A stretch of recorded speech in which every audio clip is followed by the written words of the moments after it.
All right, let's make feta. Pour a gallon of whole milk into a good heavy pot and slowly warm that up to 86 degrees Fahrenheit.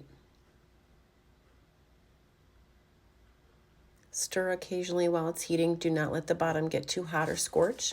We're at about 84 degrees now, so I'm going to dilute my rennet and calcium chloride in some water. Set that aside and let that dissolve. Now we've got it up to about 86 to 90 degrees. We're going to sprinkle in the culture and just let that sit on top for about 2 minutes. It'll rehydrate. And then stir it in. Stir it thoroughly so it's all combined. And then I turn the heat off here because my pot retains the heat, so I don't need any more heat. You don't want to overheat the milk or the culture. Place your lid on and let that sit for an hour. After an hour, you're going to stir up that rennet and calcium chloride. Should be dissolved by now. And stir that in thoroughly. About 30 to 45 seconds. You don't want to stir much longer because it's going to start to coagulate.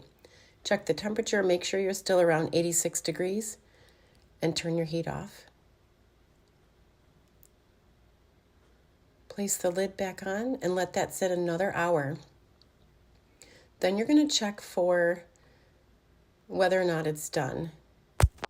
You're going to take a knife and pull back on the cheese and see if there's a clean break, meaning that the cheese is coagulated and it's ready to be cut. If it looks like pudding, it's not ready. Let it sit a little bit longer. So now you're going to cut straight lines one way and then the other way. So you're making cubes. And then you're going to come in on an angle and cut the cheese that's below the surface there. All the way through as best you can. You're trying to get these into little shapes, little cubes sort of. Okay, then place the lid on, let that sit for 5 minutes, and then you're going to gently start to stir. They're going to be really soft at this point. They're going to be light. They're going to be real breakable. If you see a large piece, you can take your spoon and kind of cut through it. You want these to be, maybe 1-inch cubes or so, but doesn't need to be perfect. Another 5 minutes, you let it rest. You can check the temp just to make sure you're still up there, about 90 degrees there. And then stir it again. And you can see the whey is starting to come out of those curds.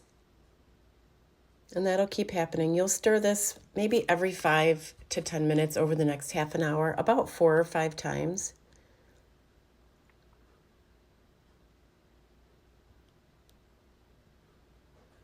You can see there's more whey on top. The curds are getting heavier.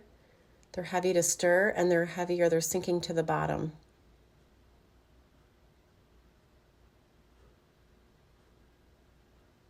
Obviously, don't stir that fast. I sped up the video.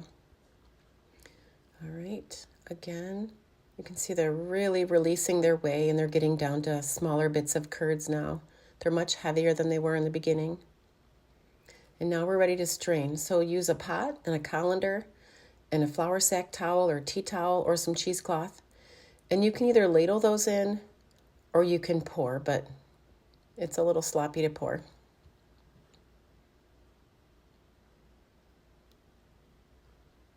Once they're all in there, just pull up the corners of your flour sack towel, tie it with a rubber band.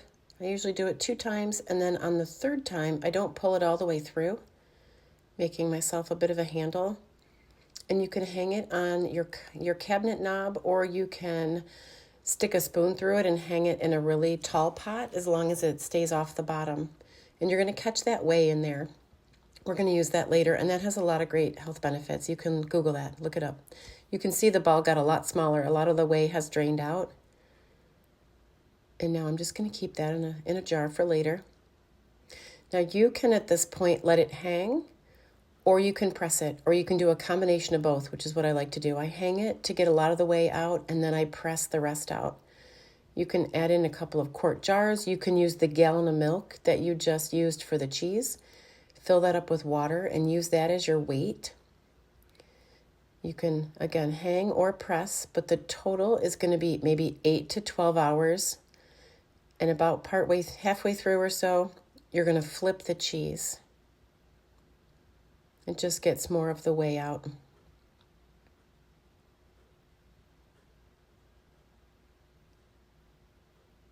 So we'll flip that, we'll put it back in. Put something heavy back on top. You can even use some canned goods. There you go. 8 to 12 hours total, your cheese will be at room temperature. Now we're going to cut it. I like to cut it. You can cube it. You can do whatever you want at this point. Probably not crumble, but you can cut it however you like.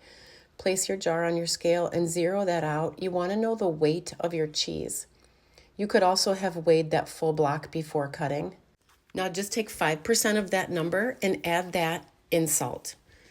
The rest of the brine is half of the whey and half water with about a tablespoon or 2 of white vinegar. Now it's going to go in the refrigerator, but first give it a couple of mixes, and you can mix it a couple times over the next 24 hours. That salt will dissolve. You're going to place it in the fridge, and the flavor will continue to develop. It'll get tangier, and it's best at about 5 days. So let it sit a couple days before enjoying it. That's it, guys. Thanks for watching.